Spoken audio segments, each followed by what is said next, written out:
Hello students. Hello Bihar board के students जो अभी 10th के एग्ज़ाम देने वाले हैं। ये आपका जो अभी का समय है बहुत कीमती समय है और ख़ासकर ये समय अभी आपको अधिक से अधिक क्वेश्चनों को अटेम्प्ट करने का समय है, क्योंकि आप पूरे साल तक क्या पढ़े नहीं पढ़े अब उससे मतलब बहुत ज़्यादा है, लेकिन एक मायने में उससे कुछ मतलब नहीं है। मायने में इस बात से मतलब है कि आपको एग्ज़ाम का पैटर्न पता है या नहीं, क्या आपको एग्ज़ाम के क्वेश्चनों के बारे में कुछ अंदाज़ा है, जानकारी है या नहीं कि किस तरह के क्वेश्चन पूछे जाते हैं और कैसे हमको डील करना है। अब समय इस बात का है, तो इसी बात को ध्यान में रखते हुए हम एज ए स्टूडेंट बहुत सारा क्वेश्चन प्रैक्टिस करने के लिए लेकर के आए हैं, जिसके लिए आज हम इस वीडियो में हम लोग सोशल साइंस के हिस्ट्री के बारे में बात करेंगे। सोशल साइंस के सभी सब्जेक्ट के बारे में बात करेंगे, हिस्ट्री नहीं, सभी सब्जेक्टों का क्वेश्चन हम लोग करेंगे। ज़्यादा नहीं करने वाले हैं, थोड़ा सा धैर्य रखना पड़ेगा। 70 से 80 क्वेश्चन करेंगे, 60 से 70 80 क्वेश्चन, 50 क्वेश्चन, लेकिन कम समय में करेंगे और ऐसे ऐसे क्वेश्चन अटेम्प्ट करेंगे जो बहुत पीछे विगत वर्षों में पूछे गए हैं और इस बार भी कंफर्मेशन है कि पूछा जाएगा। तो अब आप पे डिपेंड करता है कि आप इधर उधर के दौड़ में भी भाग में हैं सिर्फ, या अधिक से अधिक क्वेश्चन अटेम्प्ट कर रहे हैं। आप अगर 2026 के 10वीं की परीक्षा में अच्छा से अच्छा मार्क्स लाना चाहते हैं तो आपको पेशेंस रख करके अभी अधिक से अधिक क्वेश्चन अटेम्प्ट करने चाहिए। जहाँ तक बात करें ऑब्जेक्टिव के, तो अगर सबसे ज़्यादा देखा जाए तो अभी आपको ऑब्जेक्टिव बहुत आपके लिए इंपॉर्टेंट है। अगर आप ऑब्जेक्टिव बहुत से ज़्यादा प्रैक्टिस नहीं करते हैं तो आपको समझ में आएगा एग्जाम के बाद कि हम ऑब्जेक्टिव में तो लगभग ठीक ही ठाक स्कोर कर दिए, डायरेक्ट कटा नंबर तो ऑब्जेक्टिव में कटा। इसके लिए अधिक से अधिक ऑब्जेक्टिव प्रैक्टिस कीजिए और हम यहाँ पे प्रैक्टिस करवाएंगे बहुत सारे क्वेश्चन। ठीक है, आ जाओ, हम लोग बहुत सारे क्वेश्चन प्रैक्टिस करेंगे। पहला थोड़ा सा पेशेंस रखना, हर एक क्वेश्चन को देखना, बनाना, ताकि तुमको दिखा हुआ लगे। बाद में जब इस चीज़ को करो तो तुमको दिखा हुआ लगे क्वेश्चन। ठीक है, आज हम लोग जो है ज़्यादा क्वेश्चन नहीं करेंगे, आपका ज़्यादा टाइम नहीं लेंगे, बस एग्जाम को देखते हुए उससे रिलेटेड क्वेश्चनों को करेंगे। पहला क्वेश्चन था हमारा कि जो सन 1817 में फ्रांस और पर्सा के बीच में युद्ध हुआ था वो कहाँ हुआ था? क्या सेडोन में हुआ था, या सेडोवा में हुआ था, कि साइडाइन में हुआ था, या फिर फ्रैंकफर्ट में हुआ था? तो जो थोड़ा सा जानता है वो ठीक है, नहीं जानता है तो याद रखिएगा वो युद्ध जो हुआ था सेडोन में हुआ था। क्या हुआ था? सेडोन में। मतलब प्रैक्टिस करना है आपको अधिक से अधिक क्वेश्चन। ठीक है, नेक्स्ट क्वेश्चन है हमारा, देखिए ध्यान से समझिए, कोशिश कीजिए। दूसरा क्वेश्चन है हमारा, किस युद्ध के बाद जर्मनी का एकीकरण हुआ? कौन से युद्ध के बाद जर्मनी का एकीकरण हुआ? तो यही युद्ध के बाद जर्मनी का एकीकरण हुआ, तो भी हम लोग पीछे पढ़े हैं, सेडोन का युद्ध। क्रीमिया का युद्ध नहीं, सेडोवा का युद्ध नहीं, पर्सा डेनमार्क का युद्ध नहीं, सेडोन का युद्ध के बाद जर्मनी का एकीकरण हुआ था। तीसरा नंबर क्वेश्चन को देखिए और बताइए। तीसरा नंबर क्वेश्चन आपसे पूछ रहा है, यूरोप का मरीज किसे कहा जाता है? बताइए, क्या तुर्की को, इटली को, इंग्लैंड को या फ्रांस को यूरोप का मरीज किसको कहा जाता है? कौन से देश को यूरोप का मरीज कहा जाता है? ये क्वेश्चन 2019 में भी पूछा था यार। बताओ तीसरा का आंसर क्या हो जाएगा? तो यूरोप का मरीज किसको, चलो तुम भी बताओ, जो तीसरा का आंसर क्या हो जाएगा? यूरोप का मरीज किसको कहा जाता है? तुर्की को। तुर्की इज द राइट आंसर। तुर्की को यूरोप का मरीज कहा जाता है। नेक्स्ट क्वेश्चन की ओर बढ़ते हैं और इसका आंसर देने की कोशिश कीजिएगा। यंग यूरोप का संस्थापक कौन था? चलो बताओ, यंग यूरोप का संस्थापक कौन था? मेजनी था, गैरिबाल्डी था, विक्टर इमानुएल था, या फिर मुसोलिनी था? कौन था? मुसोलिनी था। कौन था? कौन यंग यूरोप का संस्थापक था? ध्यान से देखिए इस क्वेश्चन को, यही क्वेश्चन आपको दिखने वाला है एग्जाम में, तो ध्यान से देखिए और बताइए कि चौथा का आंसर क्या होगा। फटाक से कमेंट में फेंके मारिए मेजनी। यंग यूरोप का संस्थापक कौन था? तो मेजनी था।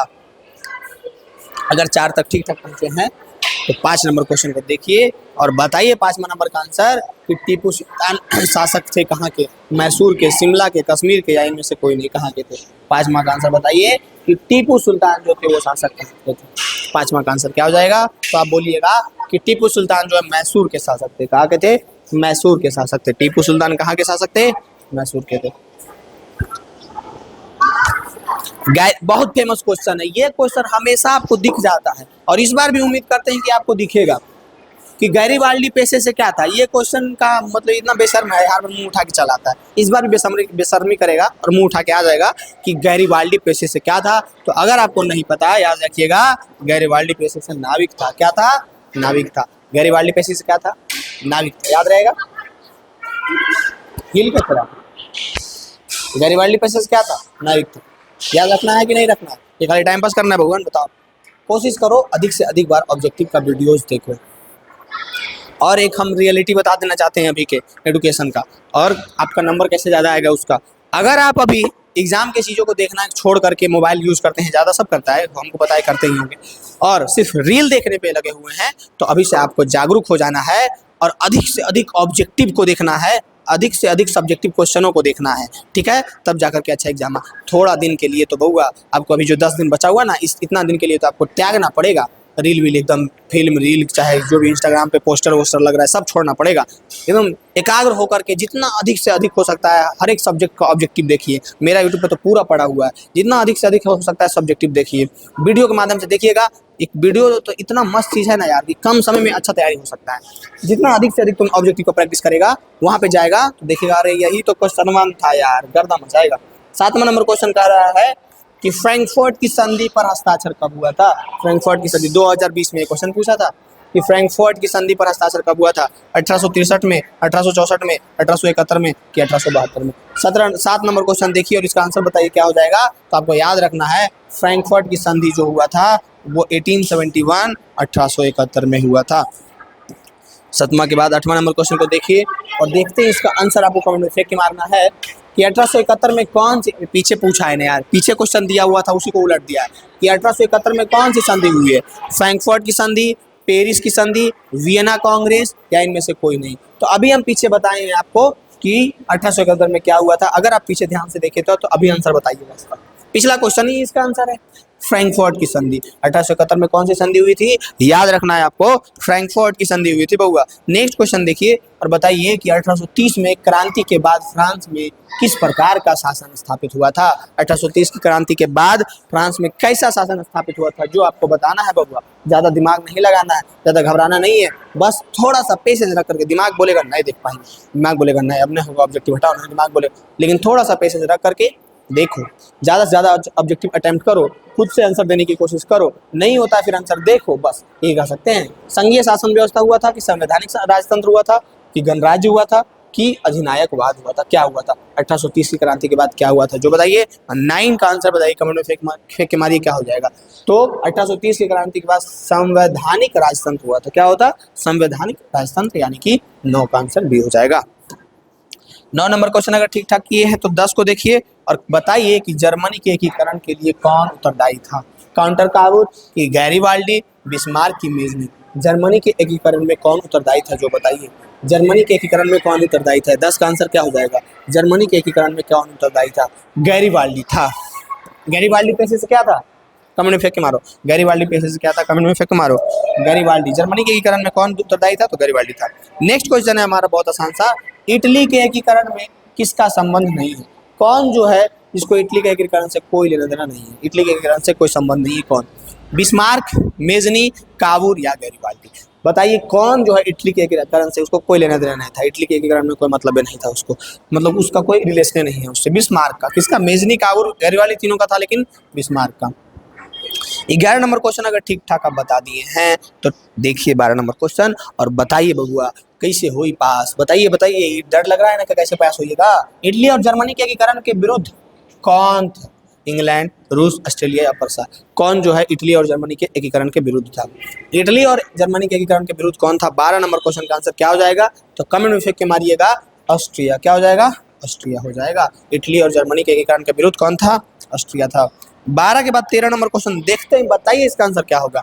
जर्मनी के एकीकरण का प्रमुख वास्तुकार कौन था, मेजनी था, गैरीबाल्डी था, लेनिन था, बिस्मार्क था। 13 नंबर क्वेश्चन का आंसर कमेंट में फेंक के मारिए, कौन था। क्या जर्मनी के एकीकरण का प्रमुख वास्तुकार कौन था, बिस्मार्क था। कौन था, बिस्मार्क था।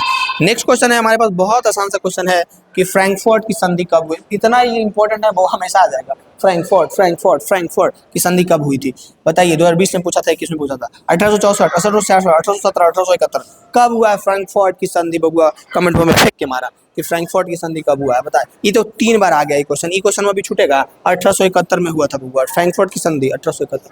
अब मिलाकर के 3 बार आ गया ये क्वेश्चन, छूटो तो हरा से बताओ तो एकदम करना मजाक बनेगा।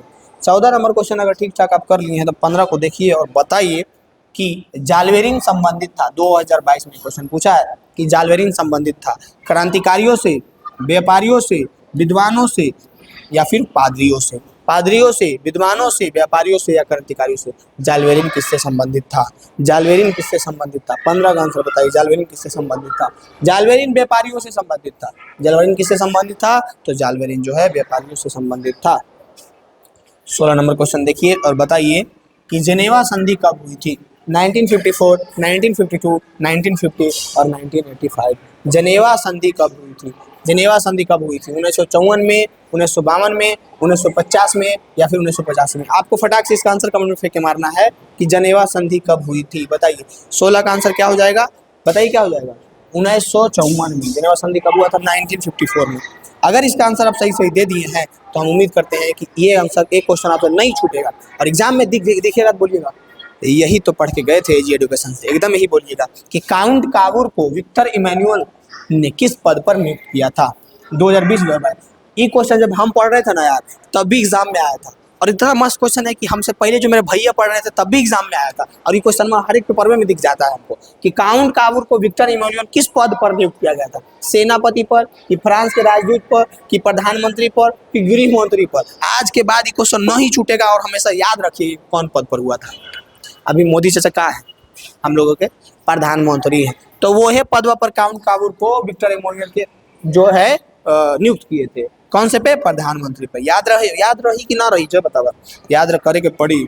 17 के बाद 18 नंबर क्वेश्चन देखिए, वियना सम्मेलन कब हुआ था? ये हुआ ऐसा नहीं क्वेश्चन बा, हम बोले हैं ना आपको जी कि जितना भी क्वेश्चन हम लेकर के आए हैं ना, सब ऐसे ऐसे क्वेश्चन हैं जो बहुत बार पूछे गए हैं और इस बार भी पूछे जाएंगे, कोई नहीं रोकेगा पूछे से, समझ रहे हैं? तो आप पे डिपेंड करता है कि आप इसको गर्दा मचा करके देखिएगा कि नहीं देखिएगा कि वियना सम्मेलन कब हुआ है, कब हुआ था। 2020 में पूछा है, किसने पूछा? 22 में पूछा। 1815 में, 1848 में, 1870 में, 1871 में वियना सम्मेलन हुआ था। कब हुआ था? 18 के आंसर कमेंट में फेंक के मारिए। 1815 में हुआ था। वियना सम्मेलन कब हुआ था? 1815 में हुआ था। नेक्स्ट क्वेश्चन देखो, निम्न में से किसके योगदान से इटली का एकीकरण पूर्ण हुआ? 2022-2023 किसके योगदान से इटली का एकीकरण खलास पूर्ण हो गया? मेजनी के योगदान से, काउंट कावूर के योगदान से, विक्टर इमैनुअल के योगदान से या इनमें से सभी? किसके योगदान से इटली का एकीकरण पूर्ण हुआ? 19 का आंसर क्या हो जाएगा? 19 का आंसर क्या हो जाएगा? कमेंट में फेंक के मारिए, बताइए किसके योगदान से इटली का एकीकरण?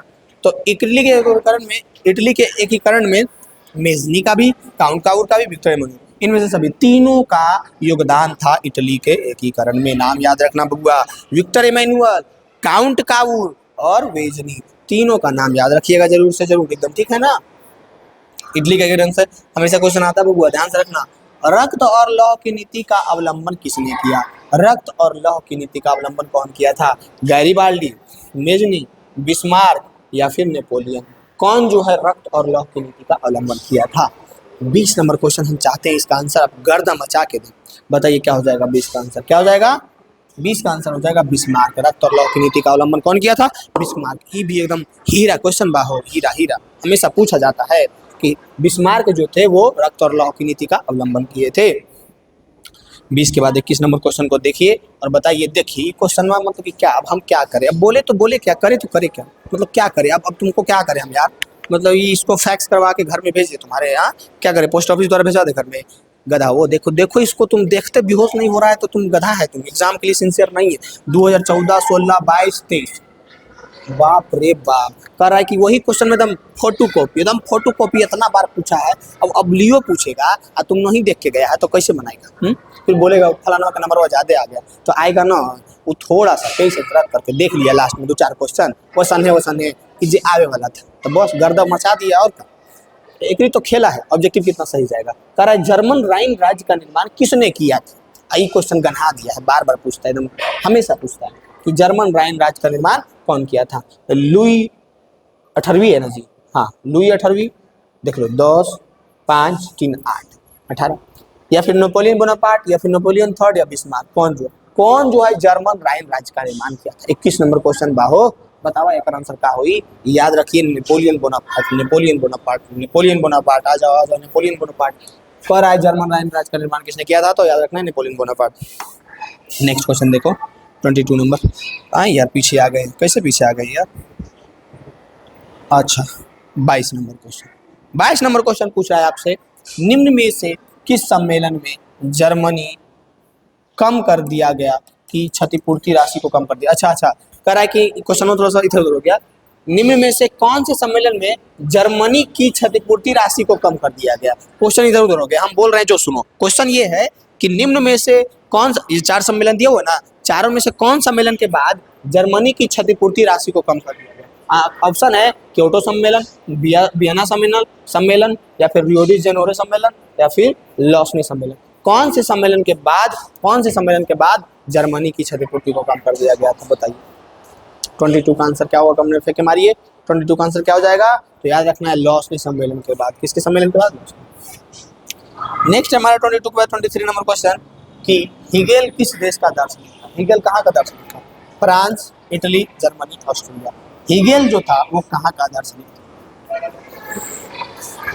हीगेल कहाँ का दार्शनिक था? Hegel France, Italy, Germany, Australia. कहाँ का दार्शनिक था हीगेल?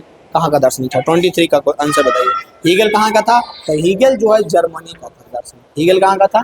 जर्मनी का था। ठीक है, याद रहेगा। नेक्स्ट क्वेश्चन है हमारे पास कि वियना कांग्रेस का मुख्य उद्देश्य क्या था? 2023 में क्वेश्चन पूछा था कि वियना कांग्रेस का मुख्य उद्देश्य क्या था? क्या उसका मुख्य उद्देश्य गणराज्य को पुनर्स्थापित करना था, या उसका मुख्य उद्देश्य लोकतंत्र को पुनर्स्थापित करना था, या उसका मुख्य उद्देश्य राजतंत्र को पुनर्स्थापित करना था, या इसका इनमें से कोई उद्देश्य ना था। ले तुम्हारे से खाली रील देखना उसका उद्देश्य था। ये मजा आ रहा फोन चला, ये फोटो लगाए, हम दोस्त को टाइप किए, एकदम मजा आ रहा है, माहौल सेट कर रहे हैं ना, है ना? होता है ना माहौल सेट करना, दबदबा। हाँ वो वाला दबदबा। बताइए कि वियना कांग्रेस का मुख्य उद्देश्य क्या था? दबदबा सेट करना था। एक ऑप्शन हम यहाँ ऐड कर देंगे, ऑप्शन नंबर ई, दबदबा सेट करना। क्या था बताओ? 24 का आंसर क्या हो जाएगा? 24 का आंसर हो जाएगा राजतंत्रों को पुनर्स्थापित करना। क्या था? राजतंत्रों को पुनर्स्थापित करना उसका मुख्य उद्देश्य था।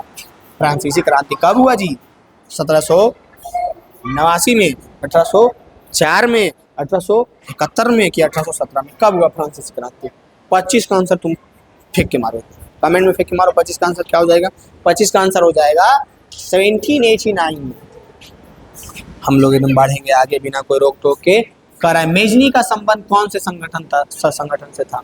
मेजनी का संबंध कौन संगठन से था?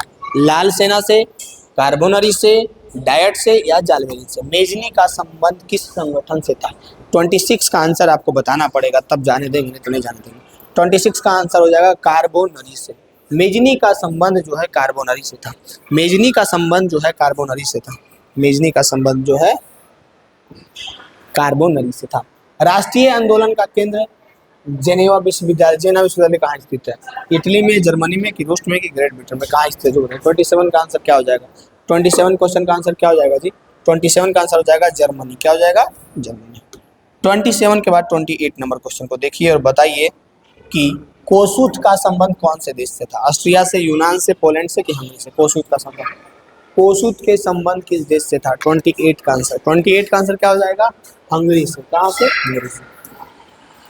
28 के बाद 29 नंबर क्वेश्चन को देखिए। यूरोपियन सभ्यता का पालना किसे कहा जाता है? यूरोपियन सभ्यता का पालना किसे कहा जाता है?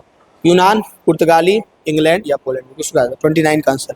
29 का आंसर हो जाएगा यूनान। 2024 में क्वेश्चन पूछा गया था बबुआ, अब रियो ना छोड़िए, बना के ही। हमारा 30वां नंबर क्वेश्चन कह रहा है कि प्रथम जनेवा कन्वेंशन कब हुआ था? 1854, 1864, 1874, 1884? देखो गौर से देखो और बताओ आंसर। 30 का आंसर क्या हो जाएगा? 30 का आंसर क्या हो जाएगा? कमेंट में फेंक के मारो। 30 का आंसर क्या हो जाएगा? 1864। प्रथम जनेवा कन्वेंशन कब हुआ था? 1864 में हुआ था। चलो इतना प्रैक्टिस कर लिया, ये था हिस्ट्री पार्ट। अब नेक्स्ट देखो तुम लोग, हमारा पहला नंबर क्वेश्चन है। अब हम लोग इंटर कर गए ज्योग्राफी सब्जेक्ट के कुछ क्वेश्चनों में। इसी तरह से क्वेश्चन आपको देखने के मिलेंगे जो भी रहेंगे, ठीक है, सोशल साइंस के ज्योग्राफी में। कि क्वेश्चन है कि विश्व पर्यावरण दिवस कब मनाया जाता है? 2018 में पूछा था कि विश्व पर्यावरण दिवस कब मनाया जाता है? 5 अप्रैल को, 5 जून को, 5 अगस्त को कि 5 अक्टूबर को? विश्व पर्यावरण दिवस कब मनाया जाता है? पहला का आंसर क्या हो जाएगा? विश्व पर्यावरण दिवस कब मनाया जाता है? पहला का आंसर क्या हो जाएगा? आपको याद रखना है 5 जून को। विश्व पर्यावरण दिवस कब मनाया जाता है?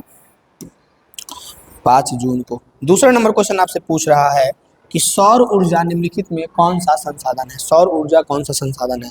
मानवकृत है, नवीकरणीय है, अजैव है कि अनवीकरणीय है? सौर ऊर्जा कौन सा संसाधन है जो बताइए? सौर ऊर्जा कौन सा संसाधन है? मानवकृत, नवीकरणीय, अजैव या अनवीकरणीय? दूसरा का आंसर क्या हो जाएगा? फटाक से आप भी बोलिएगा, दूसरा का आंसर हो जाएगा नवीकरणीय। क्या हो जाएगा? नवीकरणीय। एकदम देख रहे, प्रैक्टिस कीजिए, जितना ज़्यादा से प्रैक्टिस कीजिएगा ना वो यही क्वेश्चन रहने वाला है, बस आप प्रैक्टिस अभी से करके जाइए। किसने कहा कि संसाधन होते नहीं बनते हैं? जिम्मरमैन, महात्मा गांधी, संदीप पांडे, इनमें से कोई नहीं। किसने कहा कि संसाधन होते नहीं बनते हैं? 2019 में क्वेश्चन पूछा था। तीसरा का आंसर क्या हो जाएगा? तीसरा का आंसर हो जाएगा हमारे पास जिम्मरमैन। जिम्मरमैन ने कहा था कि संसाधन होते नहीं बनते हैं।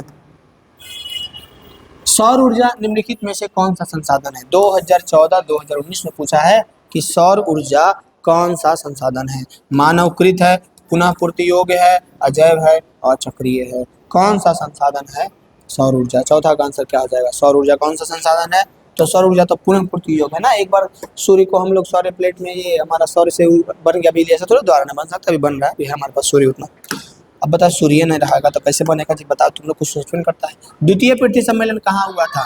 न्यूयॉर्क, पेरिस, मॉस्को या इनमें से कोई नहीं? बताइए, द्वितीय पृथ्वी सम्मेलन कहाँ हुआ था? पांचवा का आंसर देखिए, तो द्वितीय पृथ्वी सम्मेलन जो है ना, ये जोहान्सबर्ग में हुआ था। कहाँ हुआ था? जोहान्सबर्ग, जो कि दक्षिण अफ्रीका में है। तो यहाँ तो जोहान्सबर्ग दिखे नहीं रहा है जी। अच्छा, ये वो दिख रहा है ना, इनमें से कोई नहीं। क्या हो जाएगा? इनमें से कोई नहीं हमारा आंसर हो जाएगा। क्या हो जाएगा? इनमें से कोई। पांचवा के बाद छठा नंबर क्वेश्चन को देखिए। प्राकृतिक संसाधनों के संरक्षण के लिए 1968 में कौन सा कन्वेंशन हुआ था? 2021 में पूछा है कि प्राकृतिक संसाधनों के संरक्षण के लिए कौन सा कन्वेंशन हुआ था? अफ्रीकी कन्वेंशन या फिर वेटलैंड्स कन्वेंशन या फिर विश्व आपदा कन्वेंशन या इनमें से कोई? बताइए कि प्राकृतिक संसाधन के संरक्षण के लिए कौन सा कन्वेंशन हुआ था? 6 का आंसर क्या हो जाएगा? बताइए कमेंट में फेंक के मार के। तो 6 का आंसर हो जाएगा अफ्रीकी कन्वेंशन। कौन सा कन्वेंशन हुआ था? अफ्रीकी कन्वेंशन। नेक्स्ट क्वेश्चन है हमारे पास, बहुत आसान सा, कि निम्न में कौन सा अनवीकरणीय संसाधन है? सौर ऊर्जा, जीवाश्म ईंधन, जल विद्युत, पवन ऊर्जा। कौन जो है अनवीकरणीय संसाधन है? निम्नलिखित में कौन जो है अनवीकरणीय संसाधन है? सातवां का आंसर क्या हो जाएगा? तो सातवां का आंसर हो जाएगा जीवाश्म ईंधन जो है अनवीकरणीय संसाधन है। आठवां नंबर क्वेश्चन देखिए और बताइए कि प्रथम पृथ्वी सम्मेलन कहाँ आयोजित हुआ था? 2022 और 2022 के दोनों पालियों में पूछा गया था। बताइए, जोहान्सबर्ग की, जियो डी जनेरियो की, न्यूयॉर्क की, टोक्यो, कहाँ हुआ था प्रथम पृथ्वी सम्मेलन? ये भी सोचने में पड़ेगा, प्रथम पृथ्वी सम्मेलन कहाँ हुआ था? तो प्रथम पृथ्वी सम्मेलन की जब बात करेंगे तो ये हुआ था रियो डी जेनेरियो में। कहाँ हुआ था? और रियो डी जेनेरियो में। पृथ्वी सम्मेलन से भी बहुत सारे क्वेश्चन पूछे जाते हैं यार हमेशा। निम्न में से कौन नवीकरणीय ऊर्जा स्रोत है? कोयला, सौर ऊर्जा, पेट्रोलियम या प्राकृतिक गैस? कौन जो है नवीकरणीय ऊर्जा का अच्छा स्रोत है? नवीकरणीय ऊर्जा का स्रोत कौन है? कोयला, सौर ऊर्जा, पेट्रोलियम, प्राकृतिक गैस, कौन जो है नवीकरणीय ऊर्जा का स्रोत है? 9 का आंसर बताइए। 9 नंबर क्वेश्चन का आंसर बताइए। 9 नंबर का आंसर हो जाएगा सौर ऊर्जा। कौन जो है नवीकरणीय ऊर्जा का स्रोत है? तो सौर ऊर्जा हो जाएगा। ठीक है, नेक्स्ट क्वेश्चन है हमारे पास, बहुत आसान सा क्वेश्चन है कि पर्यावरण संरक्षण हेतु पहला विश्व शिखर सम्मेलन कब आयोजित हुआ था? 2024 में ये क्वेश्चन पूछा था कि पर्यावरण संरक्षण हेतु पहला विश्व सम्मेलन कब आयोजित हुआ था? 1972 में, 1985 में, 1992 में, 1995 में। पर्यावरण संरक्षण हेतु पहला विश्व शिखर सम्मेलन कब आयोजित हुआ था? 10वां नंबर क्वेश्चन का आंसर बताइए। 10वां का आंसर हो जाएगा 1992 में। क्या हो जाएगा? 1992 में। पर्यावरण संरक्षण हेतु पहला विश्व शिखर सम्मेलन कब आयोजित हुआ था? 1992 में, 1992 में, 1990। अब नेक्स्ट क्वेश्चन है हमारा 11 नंबर, निम्न से कौन अजैविक संसाधन है? 2024 में क्वेश्चन पूछा है कि कौन जो है अजैविक संसाधन है? मानव, पक्षी, नदी, तुम बता सकता है इसमें तो तुमको दिख ही रहा होगा अजैविक संसाधन। इसमें तो तुमको इधर उधर करने की जरूरत नहीं, बताया। ऐसे ऐसे क्वेश्चन मिलेंगे सोशल साइंस में जिसको तुम कॉमन सेंस यूज करके बता सकता है। ग्रुप देखो इसका, ठीक है, एक ऐसी चीज मिलेगी जो इस ग्रुप से अलग होगा। लिविंग थिंग है, लिविंग थिंग है, लिविंग थिंग है, ये नॉन लिविंग है ना। ऐसे भी सोच सकता था तुम लोग ना कि कौन जो अजैविक संसाधन है? ये रहा हमारा अजैविक संसाधन। नेक्स्ट क्वेश्चन है हमारे पास, 2018 में पूछा है कि मेढक के प्रजनन को नष्ट करने वाला रसायन कौन है? कौन सा रसायन है जो मेढक के प्रजनन को नष्ट करता है? बेंजीन, यूरिया, एंड्रीन, फास्फोरस। बताइए कौन सा मेढक के प्रजनन को नष्ट करने वाला रसायन कौन सा है? 12 का आंसर क्या होगा? कमेंट में फेंक के मारो, तो हम तुमको मारेंगे। कौन सा? एंड्रीन। कौन सा है? एंड्रीन। 12 के बाद 13 नंबर क्वेश्चन को देखो बउआ कि काली मिट्टी उपयुक्त है? काली मिट्टी उपयुक्त है 2019 में पूछा है। कपास के लिए, लीची के लिए, गेहूं के लिए कि बाजरा के लिए? काली मिट्टी उपयुक्त है किस चीज के लिए? काली मिट्टी किस चीज के लिए उपयुक्त है? कपास के लिए, बाजरा के लिए, लीची के लिए, गेहूं के लिए? किसके लिए उपयुक्त है काली मिट्टी? 13 का आंसर, 13 क्वेश्चन का आंसर हो जाएगा कपास के लिए। काली मिट्टी कपास के लिए। काली कपास, काली कपास, काली कपास, काली कपास, याद रह जाएगा। अब तुमको याद रह जाएगा मंत्र। आए बाप, देखो अब हम क्या करें इसमें, बताओ। अब हम करें तो करें क्या, तुम बताओ। अब भी नहीं हो रही है, अब अभी अभी अभी नहीं होगा तुमसे। हाँ, यही क्वेश्चन देखो 15 में पूछा, 13 में पूछा, 17 में पूछा, कोई टीचर चिक चिक के बोल रहा होगा वो 17 में पूछा है, अब नहीं देखा होगा वो 1900 में पूछ दिया, तो बताओ कोई दिक्कत होगा? कोई दिक्कत नहीं होगा। काली मिट्टी मृदा का दूसरा नाम क्या है? बालुई मृदा, रेगुर मृदा, लाल मृदा, पर्वतीय मृदा, क्या है? अब काली मिट्टी का तुमको दूसरा नाम नहीं पता है तो एक बार देख लो ना बेटा, ऑप्शन में देखते एग्जाम हम तुम आंसर बता देगा, बस एक बार देख तो लो कि काली मृदा का दूसरा नाम क्या है, बताओ। 14 का आंसर क्या हो जाएगा?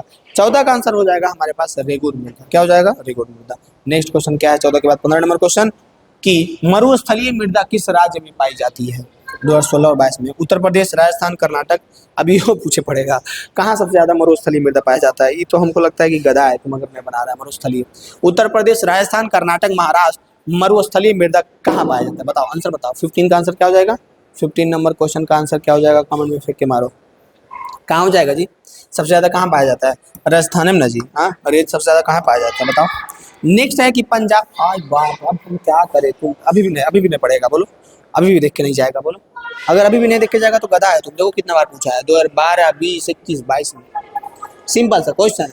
पंजाब में भूमि निम्नीकरण के मुख्य कारण क्या है? वनोन्मूलन है, गहन खेती है, अधिक पशुचारण है कि अधिक सिंचाई? क्या है? पंजाब में भूमि निम्नीकरण का मुख्य कारण कौन सा है? 16 का आंसर क्या हो जाएगा? 16 का आंसर हो जाएगा अधिक सिंचाई। वहाँ जो है भूमि निम्नीकरण का मुख्य कारण है अधिक से अधिक सिंचाई। नेक्स्ट क्वेश्चन हमारे पास क्या है बबुआ? निम्न में पुरानी जलोढ़ मिट्टी कौन है? 2023 में पूछा है कि पुरानी जलोढ़ मिट्टी कौन है? खादर, बांगर, लेटराइट या इनमें से कोई नहीं। कौन जो है पुरानी जलोढ़ मिट्टी है? ये क्वेश्चन नहीं बताइएगा, बताइए। ये भी क्वेश्चन नहीं बताइएगा, उठा लेंगे घरे सब आपको। बताइए इसका आंसर। 17 का आंसर, 17 का आंसर क्या हो जाएगा? 17 का आंसर हो जाएगा कि बांगर। बांगर को हम लोग कहते हैं जलोढ़ मिट्टी, पुरानी जलोढ़ मिट्टी। ये हुआ, ये हुआ। हाँ, अब है 18 नंबर क्वेश्चन कि निम्न में से कौन मृदा निर्माण का कारण है? मृदा निर्माण का कारण कौन है? जलवायु, चट्टान, वनस्पति या इनमें से सभी? कौन जो है मृदा निर्माण का कारण है? हमको तो लग रहा है सभी है, तुम बताओ क्या होगा? मृदा निर्माण का कारण क्या हो जाएगा? बताओ क्या हो जाएगा? तो हम बताते हैं जलवायु भी है, चट्टान भी है, वनस्पति भी, इनमें से सभी हो जाएगा। जलवायु, चट्टान, वनस्पति तीनों से मृदा निर्माण होता है, ठीक है। नेक्स्ट क्वेश्चन बहुत आसान सा क्वेश्चन है हमारे पास कि काली मिट्टी कहाँ पाई जाती है? झारखंड, महाराष्ट्र, पश्चिम बंगाल, अरुणाचल प्रदेश। सबसे ज्यादा काली मिट्टी कहाँ पाया जाता है? बताइए। 19 का आंसर क्या हो जाएगा? सबसे ज्यादा काली मिट्टी पाया जाता है महाराष्ट्र में। नेक्स्ट बहुत आसान सा क्वेश्चन है हमारे पास कि निम्न में से किसे नवीन जलोढ़ मिट्टी कहा जाता है? नवीन जलोढ़ मिट्टी किसको कहा जाता है जी? खादर को, बांगर को, रेगुर का, इनमें से सभी? किसको कहा जाता है नवीन जलोढ़ मिट्टी? 20 का आंसर क्या हो जाएगा? 20 का आंसर कमेंट में फेंक के मारो, क्या हो जाएगा? खादर को। किसको कहा जाता है? खादर को। कोई दिक्कत है? नहीं दिक्कत। बस इस चैप्टर में इतना क्वेश्चन, इस सब्जेक्ट से हम इतना क्वेश्चन दिए हैं। अब आपको देखना है ये क्वेश्चन एग्जाम में आने वाले हैं या नहीं। एग्जाम के बाद हम वीडियो डालेंगे, उसमें हम आपको बताएंगे कि देखो यहीं से था, ठीक है। तो अभी हम लोग 30 क्वेश्चन किए हिस्ट्री से, 20 क्वेश्चन किए ज्योग्राफी से, और 20 क्वेश्चन हम लोग करने वाले हैं इकोनॉमिक्स से। तो कुर्सी की बेटी सोशल साइंस में तो देखिएगा यहीं से क्वेश्चन रहने वाला है, इससे बाहर कुछ भी नहीं रहेगा। अब आप पे डिपेंड करता है कि आप क्या करने वाले हैं, यहाँ देख के जाने वाले हैं या बस इधर से उधर होते रहना है, टाइम पास करते रहना है। हमारा यहाँ पे बहुत आसान सा क्वेश्चन है, देखिएगा क्या क्वेश्चन है। पहला क्वेश्चन है जो कि हम इस इकोनॉमिक्स से लेकर गए, सोशल साइंस का है बउआ, ऐसे याद रखो। सोशल साइंस में तुमको ये क्वेश्चन में दिखेगा, कितना तो यही पता होगा यार कि सोशल साइंस में कितना सब्जेक्ट है। छोड़ो, गोली मारो, अब उतना टाइम नहीं है, अब टाइम है क्वेश्चन प्रैक्टिस करो। क्वेश्चन देखो, भारत में सेवा क्षेत्र को सामान्यतः कितने भागों में बांटा गया है? और बताओ फटाक से कितने भागों में बांटा गया है? पता है तो बताओ, नहीं पता है तो जो बोलते हैं उसको ध्यान में रखो, याद रखो हमेशा के लिए। कितने भागों में? 2 भागों में बांटा गया सेवा क्षेत्र को। हम भागेंगे एकदम जल्दी, भागो जल्दी, भागो भागो भागो। कह रहा है किस क्षेत्र को द्वितीय क्षेत्र कहा जाता है? 2015, 2015, 2014 पूछा गया। कौन से क्षेत्र को द्वितीय क्षेत्र कहा जाता है? सेवा को, उद्योग को, कृषि को, या इनमें से कोई नहीं? इनमें से कोई नहीं। किसको जो है द्वितीय क्षेत्र कहा जाता है? दूसरा का आंसर हो जाएगा उद्योग। उद्योग क्षेत्र को द्वितीय क्षेत्र कहा जाता है, उद्योग क्षेत्र को द्वितीय क्षेत्र कहा जाता है। नेक्स्ट क्वेश्चन है हमारे पास कि देश में कितने विशेष आर्थिक क्षेत्र विकसित हैं? 2018 में पूछा है कि कितने विशेष आर्थिक क्षेत्र विकसित है देश में? 10, 7, 15 या 5? देश में कितने विशेष आर्थिक क्षेत्र विकसित है? बताइए। तीसरा का आंसर हमारे पास हो जाएगा 7। कितना हो जाएगा? 7। नेक्स्ट हमारे पास चौथा नंबर क्वेश्चन, बहुत आसान सा क्वेश्चन है कि भारत में नीति आयोग की स्थापना कब हुई थी? ये क्वेश्चन तो हम फिर से वही बात बोलेंगे, हम एग्जाम दिए तब भी आ रहा था, भैया एग्जाम दिए तब भी आ रहा था, हमसे एक और बड़े दिए वो भी दिए तब भी आया था। अब तुम लोग दे रहा है 2, यही रहेगा गधा। देखो, भारत में नीति आयोग का स्थापना कब हुआ? 2022, 2018 में। 1 जनवरी 2010, 1 जनवरी 2015, 1 जनवरी 2014, 1 जनवरी 2005। कब हुआ है? भारत में नीति आयोग का गठन। आपको याद रखना है हमेशा के लिए कि हमारा आंसर हो जाएगा 1 जनवरी 2014 में नीति आयोग का गठन 1 जनवरी 2014 में हुआ था। नेक्स्ट बहुत आसान सा क्वेश्चन है कि निम्न में से कौन देश में मिश्रित अर्थव्यवस्था है, बताओ। ये कोई सोचने वाला बात है। अमेरिका, चीन, भारत, कौन जो है मिश्रित अर्थव्यवस्था है, बताओ। ये भी सोचेगा गधा, मारेंगे तो गर्दे उड़ा देंगे। ये भी इसको तुम कुछ नहीं कर सकते, ये तो तुमको खुद बताना था। जिस देश का राष्ट्रीय आय प्रति व्यक्ति आय अधिक होती है वह देश क्या कहलाता है?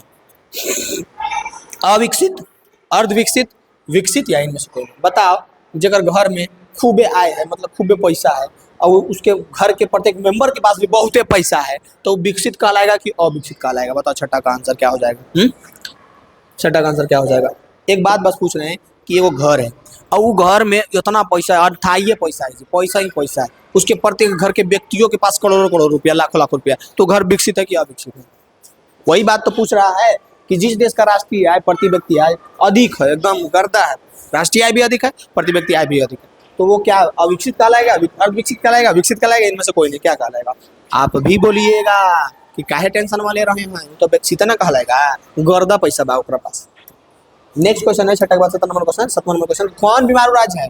बीमारू राज्य कौन है जी? बिहार, मध्य प्रदेश, कर्नाटक। बिहार, मध्य प्रदेश, कर्नाटक, उड़ीसा, कौन जो है बीमारू राज्य है? बताइए 7वां का आंसर। 7वां का आंसर कमेंट पे मारिए, बीमारू राज्य कौन है? कर्नाटक हो जाएगा यहाँ से। अच्छा अच्छा अच्छा, बिहार है, मध्य प्रदेश है, उड़ीसा है ना? बीमारू राज्य कौन कौन है? बिहार है, मध्य प्रदेश है, उड़ीसा है। कौन नहीं है? कर्नाटक नहीं है। बीमारू राज्य कौन है? वही तो हमको लगा। बिहार हमारा 1 नंबर बीमारू राज्य, मध्य प्रदेश भी है, उड़ीसा भी है। कर्नाटक इसमें बीमारू राज्य नहीं है, समझ रहे हैं ना? तो बीमारू ऊ से उड़ीसा, बी से बीमार, मौसम बदल, 3 गो से याद रखो। और कौन है तो कर्नाटक में है, ठीक है? ऐसे देखो, ऐसे होता है एग्जाम में गलती क्या होता है पता है? फटाफट क्वेश्चन बनाते जा रहे, और कहीं पे लिखल बा कि कौन नहीं है, और तुम नहीं दिखवे नहीं करेगा एग्जाम में, आपको नहीं बड़ी मुश्किल से दिखता है। आप जब उसको ध्यान से देखिएगा तब दिखेगा अरे नहीं लिखा हुआ था, नहीं जल्दी नहीं दिखता है। तो इसलिए ध्यान से क्वेश्चन को पढ़िएगा। कौन बीमारू राज्य है नहीं पूछ रहा है, कौन बीमारू राज्य नहीं है पूछ रहा है। इट मीन्स 3 ऐसे ऑप्शन है जो बीमारू राज्य है और 1 नहीं है, तो हम लोग को ध्यान देना है कि कर्नाटक नहीं। 8वां नंबर क्वेश्चन को देखिए, कह रहा है निम्न में कौन बीमारू राज्य है? बिहार, मध्य प्रदेश, उड़ीसा या इनमें से सभी? अब बताओ।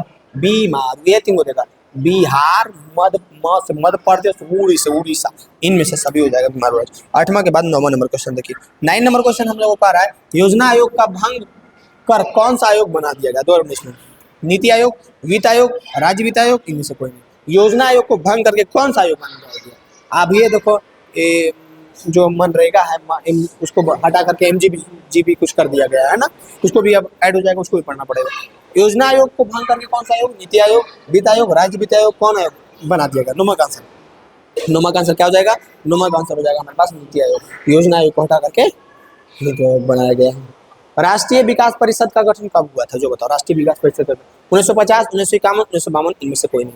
राष्ट्रीय विकास परिषद का गठन कब हुआ था, बताओ? 10वां का आंसर। 10वां का आंसर हो जाएगा 1952 is the right answer. Very good, 1952 में। चलते फिरते आंसर बता दो, एकदम सही बताओ। जिधर जा रहा है उधर जाते रहो और एजी एजुकेशन का ऑब्जेक्टिव का वीडियो देखते जाओ, एकदम देखते जाओ। हमारा 2-3 चैनल है, किसी में जुड़ जाओ, सब में ऑब्जेक्टिव गर्दा मत डालो। एक है अमित सर ऑफिशियल, एक है अमित गौरव एजुकेशन, मेन चैनल अमित गौरव एजुकेशन, एजी एजुकेशन भी है।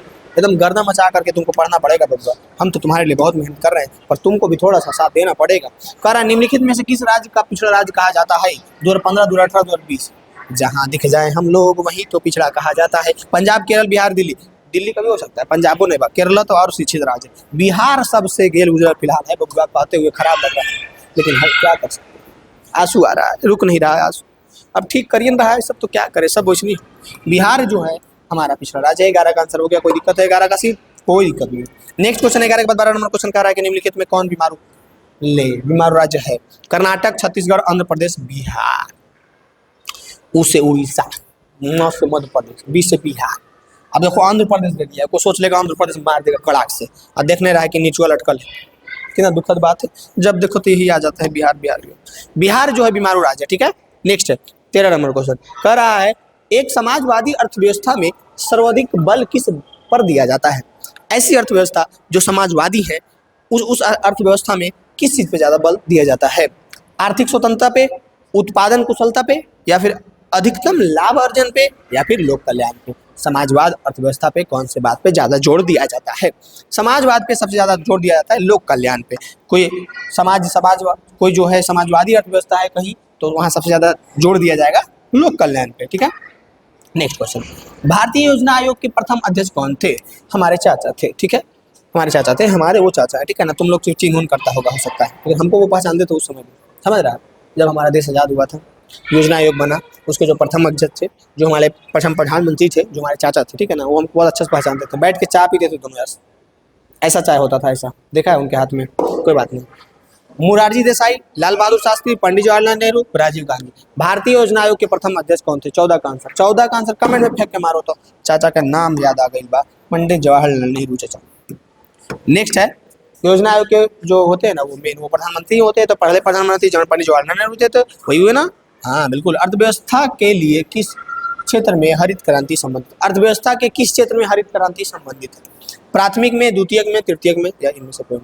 तब बात जब हरित क्रांति के बाद, अब बात जब कृषि के बाद, तो वो प्राथमिक के क्षेत्र में, ठीक है ना। हम लोग चाहे वो खनन हो, कृषि हो, पशुपालन हो, एक प्राथमिक क्षेत्र में आता है। ठीक है, 15 के बाद 16 नंबर क्वेश्चन देखो, उड़ा दो, गोली मारो, कमेंट में फेंक मारो। बिहार राज्य है उद्योग प्रधान, पशुपालन प्रधान, खनिज प्रधान, कृषि प्रधान।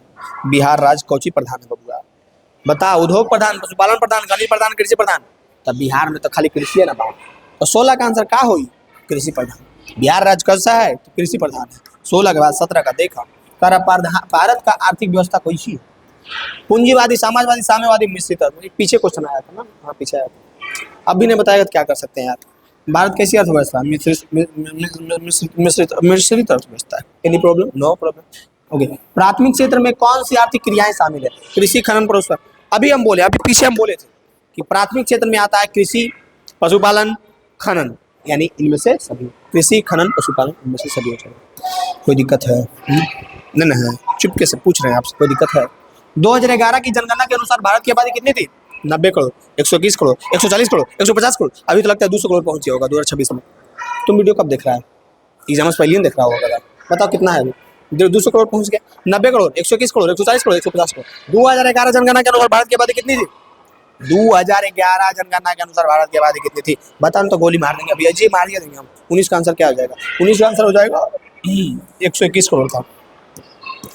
लॉकडाउन के बाद तो इतना बढ़ा मुझे, क्या बताएं आपको। समाजवादी अर्थव्यवस्था का गुण क्या है? निजी लाभ, मूल्य तंत्र।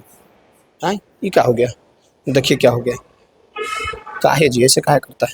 कह रहे समाजवादी अर्थव्यवस्था का गुण है निजी लाभ, मूल्य तंत्र, सामाजिक कल्याण, या कि साधनों का निजी स्वामित्व। क्या है समाजवादी अर्थव्यवस्था का गुण? क्या है? 20 का आंसर समाजवादी अर्थव्यवस्था का।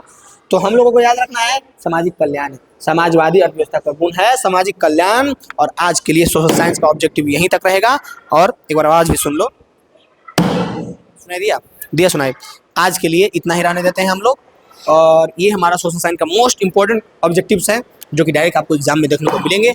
और मेरा एक ही दावा है, कम ऑब्जेक्टिव करवाएंगे, आएगा सब यहीं से। ठीक बा, एग्जाम के बाद देखिएगा आया है कि नहीं। ठीक है, तो आज के लिए हम इतना ही रहने देंगे। और हमारा ऑब्जेक्टिव जो है सीरीज ये चलता रहेगा सोशल साइंस का, आप जरूर देख लीजिएगा। ये एग्जाम से रिलेटेड, एग्जाम से 10 दिन 20 दिन पहले वाला ऑब्जेक्टिव है। एकदम जो गर्दा मचा के एकदम चलते फिरते दौड़ते खाते पीते कहीं भी खेलते देख लीजिए और गर्दा मचाइए एग्जाम में। ठीक है, इतना ही रहने देते हैं अभी के लिए।